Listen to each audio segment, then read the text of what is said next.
portion of the news brought to you by McDonald's. McDonald's, I'm loving it. According to reports, numbers bosses have hinted that job losses for their employees are inevitable. This after an injunction preventing police from interfering with those web shops was recently lifted. Now, the looming job cuts have caused fear among employees. This, according to Minister of Social Services Melanie Griffin, who anticipates that the Social Services Department will be placed under greater strain as many persons already depend on the department for basic needs. Now, she told us that persons have called her personally, expressing their concern about losing their jobs. I have had 1 or 2 calls already by persons who are affected, by persons who are just so afraid to just even go to their employment that they've either left or have such a great fear of going. And we expect that there will be some impact if that is the case. However, social services and the government stand ready to do whatever we need to do to assist our people. Now, the Social Services Minister added that the 3 main needs that persons require, food, the payment of their electricity bills, and rental assistance. She said under the Social Services Security Net program, the delivery of social services will change. Instead of food coupons and a short payout, persons will receive a certain amount of funds every month or bi-monthly to take care of their families. But Minister Griffin said it'll be restricted to providing for one's education and health. The family must ensure that the children go to school, and not only that, where it is determined that the children are failing below a 2.5 average, grade point average, then they must attend remedial classes, and the family must ensure that that happens. There will be certain health conditions that they must also comply with in order to get the assistance, okay? And so that the whole program will now be designed to modify human behavior. The Ministry of Social Services and Community Development ending Child Protection Month today with a national conference for those involved in social work.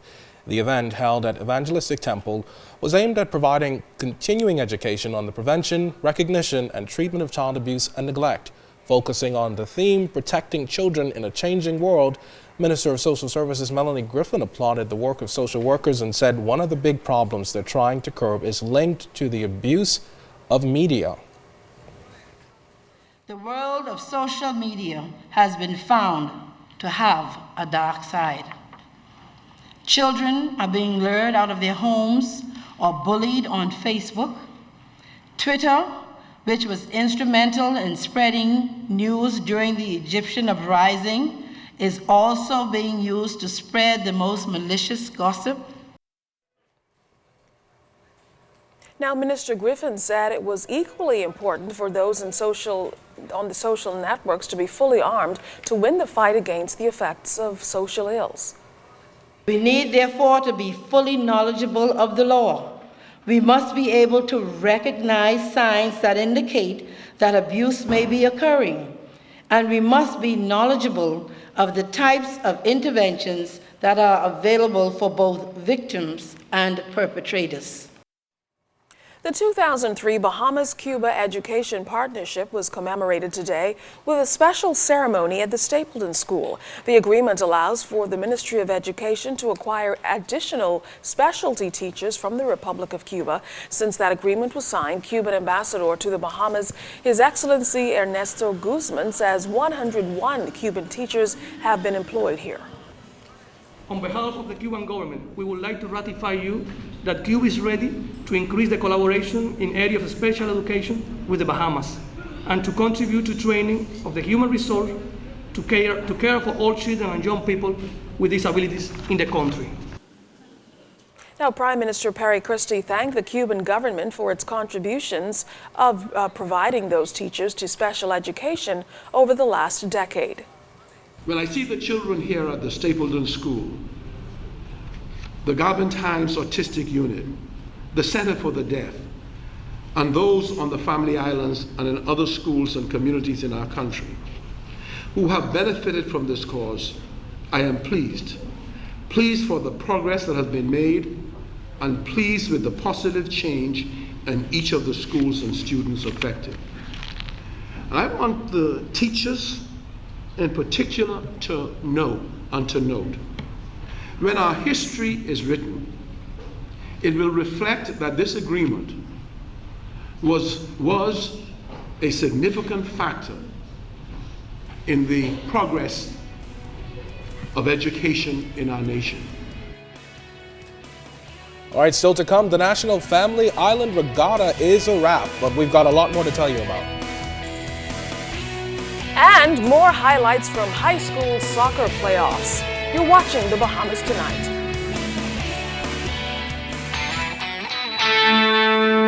This portion of the news was brought to you by McDonald's. McDonald's, I'm loving it.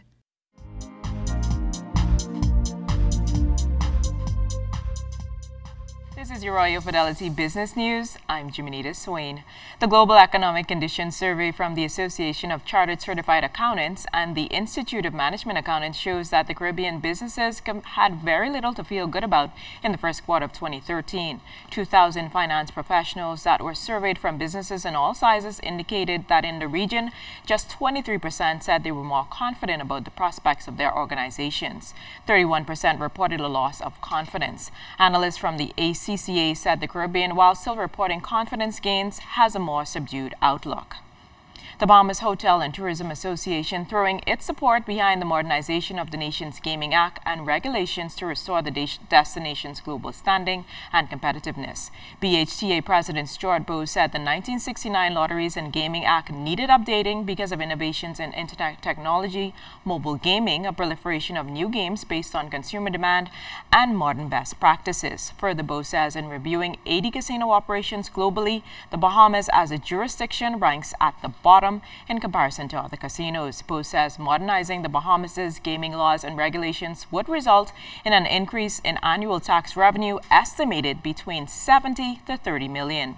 And iPhone users, look out because there's a new competition in the smartphone app market for virtual personal assistants.